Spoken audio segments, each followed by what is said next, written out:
दोस्तों सिविल मामलों में बहुत सारी परिस्थितियां ऐसी होती हैं दोस्तों, जहां पर कोई वादी किसी मुकदमे को कोर्ट में लेकर आता है और उस मुकदमे से संबंधित जो प्रतिवादी होता है उसको समन जारी किया जाता है, जमीन की तामील बता दी जाती है दोस्तों। और अगर दूसरा पक्षकार हाजिर नहीं होता है तब क्या करता है कोर्ट, ऐसे पक्षकार को एक पक्षीय फैसला सुना देता है दोस्तों। और इसी परिस्थिति से निपटने के लिए एक व्यवस्था है कैविएट। दोस्तों जय हिंद, नमस्कार, मैं एडवोकेट आशीष मिश्रा।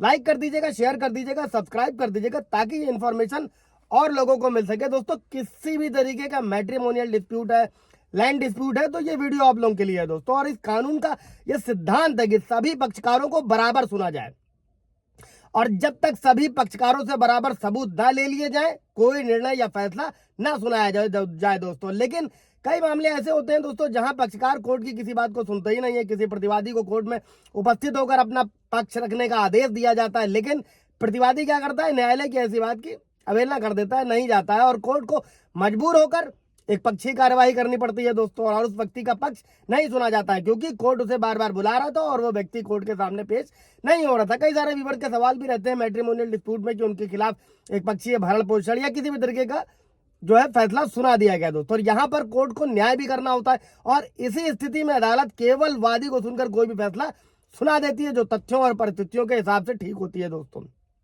और इस व्यवस्था के कारण ये होने लगा कि कभी कभी समन की तामील ही नहीं होती थी और वादी द्वारा ये कह दिया जाता था दोस्तों कि समन की तामील हो चुकी है। समन तामील आप लोग भी समझते होंगे, पेपर मिला नहीं मिला, समझना है पूरा तो ब्रीफ वीडियो जाकर देख सकते हैं। और जो तामील से संबंधित सबूत है दोस्तों वो कोर्ट में पेश कर दिए जाते थे, जबकि प्रतिवादी को यानी कि दूसरे पक्ष को इसकी कोई जानकारी नहीं होती थी। मतलब पत्नी ने कोई आदेश करा लिया और पति को पता ही नहीं दोस्तों, इसीलिए ये कैविएट जैसी व्यवस्था करी गई। अभी हम लोग इसको स्टेप बाय स्टेप अच्छे तरीके से समझते हैं आप इसका कैसे इस्तेमाल कर सकते हैं अपने किसी भी कोर्ट केस में दोस्तों सिविल प्रक्रिया संहिता सीपीसी की धारा 148 के ए में कैविएट की व्यवस्था करी गई दोस्तों। कोई भी पक्षकार कोर्ट के सामने कैविएट दाखिल कर सकता है और ये कह सकता है कि अगर उससे संबंधित कोई भी मामला कोर्ट में लाया जाए तो उससे बगैर सुने किसी भी प्रकार का कोई डिसीजन नहीं दिया जाए दोस्तों।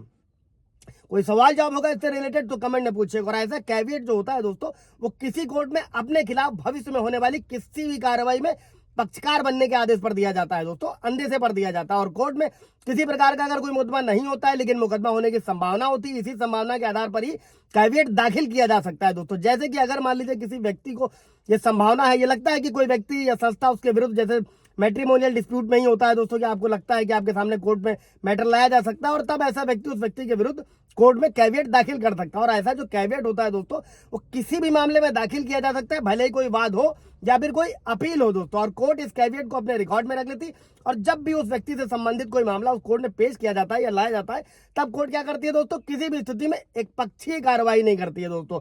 इसलिए इस कैविएट को समझना आप लोगों के बहुत जरूरी है दोस्तों। और साथ ही कैविएट दाखिल करने वाले पक्षकार को भी इस बात की सूचना देनी होती है और ऐसा कैविएट कोर्ट के सामने पेश किए जाते समय दोस्तों इससे संबंधित जो जानकारी होती है वो पक्षकारों को देनी होती है। और जिस पक्षकार के द्वारा कोई मुकदमा लाए जाने की संभावना है दोस्तों ऐसी जानकारी रजिस्टर्ड डाक के माध्यम से भेजी जाती है दोस्तों। और साथ में ही उस डाक की पर्ची को क्या होता है, कैविएट के साथ में लगाया जाता है जब आप कोर्ट में लगा रहे होते हैं।